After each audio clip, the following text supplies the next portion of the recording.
Viewer discretion is advised. Hello everybody, the Lawn Gnome is here, and this is not gonna end well. Yeah, Hollywood, you know I love you more than one man should. Yeah, Hollywood, well kiss me good. Yeah, Oscar Snubs of the 2013 ceremonies. First of all, I actually would have to say that it's a little bit better this year as opposed to 2012 when only one of the films that I thought was the best of the year got nominated. This year, 4 of the 5 of them actually got at least one nomination. At least. 1 is up for Best Animated Film of the Year, and 2 are up for Best Picture. You probably know which ones I'm referring to if you took a look at my videos already. There will be a link in the description below, but we'll get to why I am upset this year the most. I would have to say that the movies that have been nominated for a lot of the categories and the actors and the actresses and what have you, the ones that are there do have the rights to be there, I will admit. But there are so many that just were completely overlooked. First of all, the one that doesn't belong in a certain category is Amour. Okay, I understand what you're trying to get at, Motion Picture Arts and Sciences Committee. You want to let people know that a foreign French film can in fact be one of the best movies that you've seen. Well, you know something? This is America, damn it! Put the foreign films in the foreign categories, and leave it that way, okay? Great Britain has their own Academy Awards to a degree ceremony, the French, the Italians, whatever. Every goddamn country has their own awards ceremony. So if they want it to be Best Picture of the Year, let it. But if it's a foreign film and it's in an American awards ceremony, keep it in the foreign films category. Okay? Zero Dark 30. This movie is fantastic. But the wide release was January 11th, 2013. I don't like the fact, and this goes with a lot of the other movies that have been talked about in this year's ceremonies, like The Sessions, perhaps, and of course Amour, blah blah blah. But the thing I'm trying to get at is, if you really want the average movie-going public to really appreciate the movies that are being nominated, put them in wide release! And don't give New York and Los Angeles the only ability to see Zero Dark 30 in 2012 and have the rest of the United States just be patient and wait for 2013. If your movie is not wide released in 2012, then it's not a 2012 movie. But again, Zero Dark 30 was very, very good. I loved it. Best Director. I want to dedicate this next statement to Quentin Tarantino, who I love so dearly. He just has to get up in front of the Academy and just say, "Stop jerking my fucking chain. Stop nominating me and my movie and my actors for Best Actor and Best Actress and Best Screenplay and Best Director and Best Movie when you know you're not giving me the goddamn award." Let the man be. He's been through enough. It's bad enough that he didn't even win Best Picture for Pulp Fiction. Even though Forrest Gump is a great movie, one that's near and dear to my heart, the originality and the craziness that is Pulp Fiction, that was the best movie of 1994. The laundry list keeps growing when it comes to actor and actresses that are not being nominated constantly. And Django Unchained is pretty much the one that screams monster snub. Jamie Foxx, Leonardo DiCaprio, Samuel L. Jackson. Come on. And once again, Joseph Gordon-Levitt doesn't get nominated for any role that he's in this year. Premium Rush was not great, but Looper? Lincoln? Fucking Lincoln? Even though Daniel Day-Lewis is a shoo-in. Not that there's anything wrong with that. People need to be noticed. And Best Supporting Actor is probably one of the toughest categories this year for me. But if Alan Arkin is going to be nominated, why are you not nominating John Goodman? John Goodman will forever be snubbed because he didn't get nominated for his role in The Big Lebowski. And I say shame on you, Academy, for that. Jennifer Lawrence is not nominated for The Hunger Games, but she's nominated for Silver Linings Playbook. And speaking of Silver Linings Playbook, big ups to Bradley Cooper. I'm so happy for you. And of course, the biggest surprise is Naomi Watts for The Impossible. It's a long shot, but if she wins, hey, she's a great actress, and I'm really impressed that the Academy actually looked at her for that. Anne Hathaway, she's wonderful, one of my favorite actresses, but forget about Les Mis. Why won't you even nominate her for The Dark Knight Rises? Because she was incredible.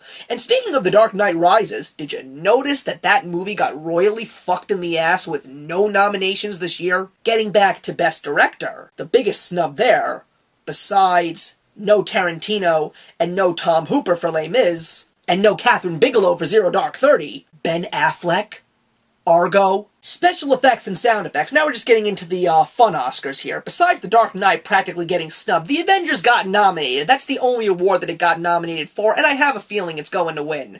But Dredd, Red Tails, The Hunger Games, The Hobbit, and let's take a look at Best Adapted Screenplay. How about the fact that The Hobbit, The Hunger Games, Dark Shadows? Did everyone completely forget about these movies? And for original screenplay, give it to Ted. At least a nomination. Ted was the best comedy of the year. And while it's actually gotten nominated for an award, once again, that's nice, but it's the wrong one. Makeup, set design, costume design, another big surprise, Mirror Mirror and Snow White and the Huntsman. Very impressive. But for makeup, where the hell is Dark Shadows? For set decoration and costume design, where is The Woman in Black? And I think when it comes to The Hobbit, even though it's gotten some nominations in those categories, I think its biggest snub is score and song. How could Howard Shore not have been nominated? Big ups to Alexandre Desplat for getting nominated for Argo. Ever since he's done Harry Potter and the Deathly Hallows, he's been getting noticed and been doing a lot of composing for movies. Back to the scores, of course. John Williams, no surprise. Very surprised that Thomas Newman got nominated for Skyfall, along with Adele getting nominated for Best Original Song, and I have a feeling she's gonna win. But where is Hank Jackman for Wreck-It Ralph? Where is Danny Elfman for Frankenweenie? Where is Touch the Sky from Brave? When Can I See You Again from Wreck-It Ralph? And where is The Tale of the Lonely Mountain from The Hobbit? They did get two things right this year. Best Animated Film. Very, very impressed. A little shocked about the fact that Rise of the Guardians did not get one of the 5 slots. Each one is worthy of that nomination. You've got Wreck-It Ralph, Brave, Frankenweenie, Pirates, Band of Misfits, and you've got a very surprising one in Paranorman. I mean, the fact that Pirates, Band of Misfits got there is great. It warms my heart to see that. This movie came out when not that many people were really looking to go to the movies. It was in the spring, yet this tiny little gem. Some people obviously went to see it, and they obviously liked it, and it's worthy of it. But what a task at hand. Who's gonna win? People think Brave is gonna do it. I think Wreck-It Ralph is gonna run away with it, but I am truly hoping that Frankenweenie wins, because I think that Tim Burton is very deserving of this adorable yet haunting masterpiece. Short animated subject, 2 of them really shine. No Pixar shorts this year, very interesting. But you've got The Simpsons being nominated for their very first award in the longest daycare. But I think that the Disney short, Paperman, because it's so beautiful and brilliant, I think that that one is going to win. And now, for the snub to end all snubs. The Perks of Being a Wallflower got nothing. What is wrong with you? It was a beautiful, heartwarming movie that anyone that has a heart can relate to. Ezra Miller, no supporting actor nomination. Best Adapted Screenplay, no award nomination. Stephen Chbosky maybe for Best Director and Best Picture, perhaps? You know, if you didn't put a more there, goddammit, you may have considered giving this one a double take. Look, I understand people's preferences. I understand that when certain movies are nominated and win for Best Picture, it's supposed to be an achievement unlike any other. The King's Speech, I've seen it. Didn't care for it. Not a bad movie, just didn't care for it.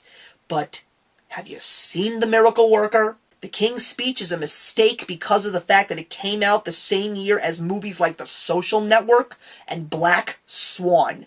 2 incredibly original pieces of film. And the recycled story wins? Come on. The Artist, worthy of its award because of the fact that it was a silent, black and white movie paying tribute to the films of old. When a movie that's as heartfelt and beautiful as The Perks of Being a Wallflower comes out and gets monster praise from the people that have seen it, and you don't give it a single award. Okay, it may not be an original story, but it's unlike any other concept that is very similar to it in film. Originality is God. The movie that wins the award should be experience and a film that is like nothing that had come out that year and possibly something that you had never seen before. That's it, everybody. I hope it wasn't too harsh. My question to you is, do you agree with everything that I said? If you disagree, I want comments. And who are you rooting for to win Best Picture this year? I am the Lawn Gnome, and remember that actions speak louder than words.